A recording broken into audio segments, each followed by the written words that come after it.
1 अप्रैल से नया financial year शुरू हो चुका है और इसी के साथ इनकम टैक्स को लेकर बड़े बदलाव लागू हो गए हैं। इस बार के बजट में वित्त मंत्री निर्मला सीतारमण ने न्यू टैक्स रिजीम को और आकर्षक बनाते हुए 12 लाख रुपए तक की इनकम पर टैक्स को शून्य कर दिया है। वहीं ओल्ड टैक्स रिजीम में कोई बदलाव नहीं किया गया, जिससे कई टैक्स पेयर्स के सामने यह सवाल खड़ा हो गया कि उनके लिए कौन सा विकल्प बेहतर होगा।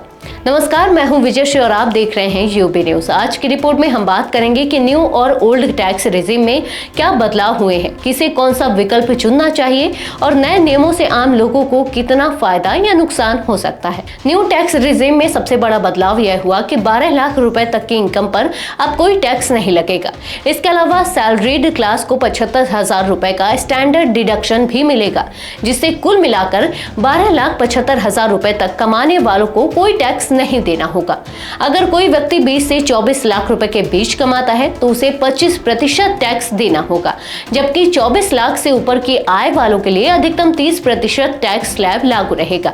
इसके मुकाबले ओल्ड टैक्स रिजीम में पहले की तरह ही 2,50,000 तक की इनकम टैक्स फ्री है, जिसके बाद 5%, 20% और 30% के स्लैब लागू होते हैं।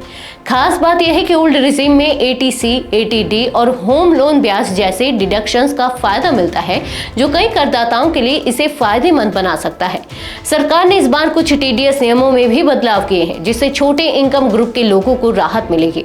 अब रेंट से होने वाली इनकम पर टीडीएस की सीमा 2,40,000 से बढ़कर 6 लाख कर दी गई है।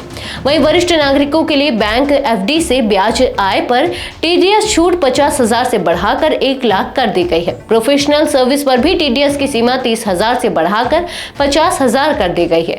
इससे उन लोगों को सीधा फायदा होगा जो अपनी इनकम पर पहले ज्यादा टीडीएस काटने की वजह से परेशान रहते थे। अब सवाल यह उठता है कि ओल्ड टैक्स रिजीम किसके लिए बेहतर है। अगर कोई व्यक्ति होम लोन चुका रहा है, किराए पर रह रहा है या एटीसी और एटीडी के तहत ज्यादा निवेश कर रहा है, तो उसके लिए ओल्ड टैक्स रिजीम फायदेमंद साबित हो सकती है। वहीं जिनकी इनकम 12 लाख रुपए तक है या जो ज्यादा डिडक्शन क्लेम नहीं करते, उनके लिए न्यू टैक्स रिजीम ज्यादा लाभकारी होगा, खास तौर पर उन लोगों के लिए जो कम कागजी कार्रवाई और आसान टैक्स स्लैब चाहते हैं। न्यू रिजीम बेहतर विकल्प साबित हो सकता है। सरकार ने न्यू टैक्स रिजीम को डिफॉल्ट ऑप्शन बना दिया है, लेकिन करदाताओं को ओल्ड टैक्स रिजीम चुनने की आजादी भी दी गई है। इसलिए किसी को भी फैसला लेने से पहले अपनी आय, निवेश और खर्चों का सही विश्लेषण करना चाहिए। न्यू टैक्स रिजीम का उद्देश्य कर प्रणाली को सरल बनाना और ज्यादा से ज्यादा लोगों को टैक्स सिस्टम में शामिल करना है। लेकिन ओल्ड टैक्स रिजीम अभी भी उन लोगों के लिए फायदेमंद हो सकता है जो छूट और डिडक्शन का अधिक लाभ उठाते हैं। इस बजट के बाद अब करदाताओं को खुद तय करना होगा कि कौन सा विकल्प उनके लिए ज्यादा फायदेमंद है। टैक्स की सही प्लानिंग करना जरूरी है ताकि बेवजह ज्यादा टैक्स न भरना पड़े और बचत का सही उपयोग हो सके। आज के लिए बस इतना ही। यूबी न्यूज आपके लिए लाता रहेगा देश विदेश से जुड़ी ऐसी ही तमाम खबरें। तब तक के लिए धन्यवाद।